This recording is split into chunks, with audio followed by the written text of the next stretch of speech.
ঢাকা বিশ্ববিদ্যালয় খ ইউনিটের পরীক্ষায় আসা বাংলা আর ইংরেজি ব্যাকরণ থেকে 10টা গুরুত্বপূর্ণ প্রশ্ন আজকে নিয়ে এসেছি। বলো তো, এর মধ্যে তুমি কয়টার উত্তর জানো? বাংলা আর ইংরেজি ব্যাকরণ একসাথে 10টা গুরুত্বপূর্ণ প্রশ্ন নিয়ে আজ কথা বলবো। শুধু উত্তর না, কেন এই উত্তরটাই সঠিক সেটাও বুঝিয়ে দেব। চলো শুরু করি। প্রথম প্রশ্নটা বাংলা ব্যাকরণ থেকে।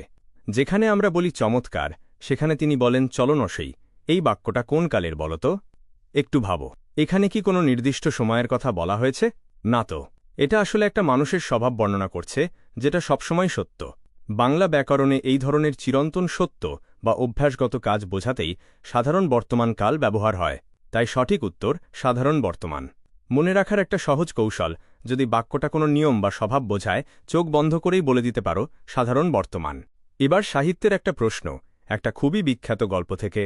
ফরাসি লেখক গি দ্য মোপাসান নেকলেস গল্পটা পড়েছ নিশ্চয়ই। গল্পের নায়িকা মাতিলদো একটা পার্টিতে যাওয়ার জন্য সুন্দর পোশাক চেয়েছিল। সেখানে একটা শব্দ আসে, স্যাটিন। এটা আসলে একটা বিলাসবহুল চকচকে রেশমি কাপড়। গল্পে এই কাপড়টা আসলে মাতিলদোর বিলাসিতার আকাঙ্ক্ষার প্রতীক হয়ে উঠেছিল। তাই সঠিক উত্তর রেশমি বস্ত্র।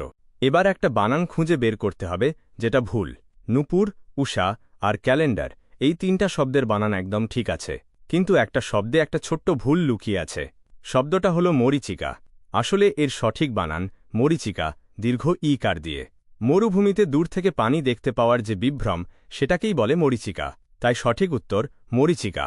এবার একটা মজার ধ্বনিতাত্ত্বিক নিয়ম নিয়ে কথা বলি, নাম বিপ্রকর্ষ। আমরা যখন কোনো কঠিন উচ্চারণের শব্দ মুখে মুখে বলতে বলতে সহজ করে ফেলি, তখন মাঝে মাঝে একটা বাড়তি স্বরধ্বনি ঢুকে যায়। যেমন ধরো তুর্ক শব্দটা। এটা বলতে বলতে বাংলায় হয়ে গেছে তুরুক, মাঝে একটা উ যোগ হয়ে গেছে উচ্চারণ সহজ করার জন্য। এটাই বিপ্রকর্ষের সবচেয়ে ভালো উদাহরণ। তাই সঠিক উত্তর তুর্ক থেকে তুরুক। আর সবশেষ বাংলা প্রশ্ন উপসর্গ নিয়ে। বাংলা ভাষায় উপসর্গ 3 ধরনের হয়, তৎসম, বিদেশি আর খাঁটি বাংলা। গরমিল শব্দে গড় এসেছে ফার্সি থেকে। বেমালুম শব্দে বে এসেছে ফার্সি থেকেই। আর আভাস শব্দে আ এসেছে সংস্কৃত থেকে। কিন্তু একটা শব্দে সত্যিকারের খাঁটি বাংলা উপসর্গ আছে, অ। সেটা হলো অজানা। তাই সঠিক উত্তর অজানা। এবার ইংরেজিতে আসি। প্রথম প্রশ্নটা একটা বাক্য সম্পূর্ণ করার। For myself, I chose the cheapest dish on the menu. এরপর একটা ড্যাশ আছে, মানে একটা নতুন অংশ জুড়তে হবে। মনে রাখো, ড্যাশের পরের অংশটাও একটা সম্পূর্ণ স্বতন্ত্র বাক্য হতে হবে, নিজের সাবজেক্ট সহ। শুধু ওয়াজ আ মাটন চপ লিখলে সাবজেক্ট নেই, তাই বাক্যটা অসম্পূর্ণ থেকে যায়। সঠিক উত্তর and that was a mutton chop. এখানে দ্যাট শব্দটাই সাবজেক্ট হিসাবে কাজ করছে। পরের প্রশ্নটা টেন্স নিয়ে, আর এটা খুবই কমন একটা প্রশ্ন। How many times underscore you have been abroad?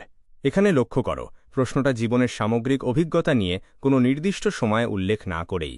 যখনই এমন হয়, প্রেজেন্ট পারফেক্ট টেন্স বসে হ্যাভ বা হ্যাজ দিয়ে। তাই সঠিক উত্তর হ্যাভ। যদি বাক্যে লাস্ট ইয়ার বা এমন কোনো নির্দিষ্ট সময় থাকত, তাহলে ডিড বসত। এবার একটা ভার্বের সঠিক রূপ বেছে নিতে হবে। How does junk food underscore from fast food? এখানে একটা সহজ নিয়ম কাজ করছে। ডাজ দিয়ে প্রশ্ন শুরু হলে তার পরের ভার্ব সবসময় বেস ফর্মে থাকে, কোনো এস বা এস যোগ হয় না। তাই ডিফার্স ভুল, সঠিক হবে ডিফার। আর একটা কথা বলি, ডেফার শব্দটার অর্থ কিন্তু সম্পূর্ণ আলাদা, পিছিয়ে দেওয়া বা মুলতবি রাখা। তাই সঠিক উত্তর ডিফার। এবার একটা প্রিপোজিশনের নিয়ম, যেটা প্রায় সব পরীক্ষাতেই ঘুরে ফিরে আসে। She was selected from underscore 400 competitors. মনে রাখো এই সহজ নিয়মটা। ঠিক 2 জনের মধ্যে হলে বিটুইন বসে, আর 2-এর বেশি মানুষ বা জিনিসের মধ্যে থেকে বাছাই করলে আমাং বসে। এখানে 400 জন প্রতিযোগী, যা স্পষ্টতই 2-এর অনেক বেশি। তাই সঠিক উত্তর আমাং। আর সবশেষ প্রশ্ন আর একটা প্রিপোজিশন নিয়ে, যেটা নিয়ে অনেকেই কনফিউজড থাকে। She has been the principal of the school underscore the last 5 years for or since.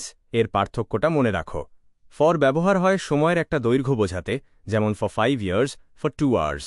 R since ব্যবহার হয় একটা নির্দিষ্ট শুরুর তারিখ বোঝাতে, যেমন সিন্স 2020। এখানে 5 বছর একটা দৈর্ঘ্য, কোনো নির্দিষ্ট তারিখ না। তাই সঠিক উত্তর ফর।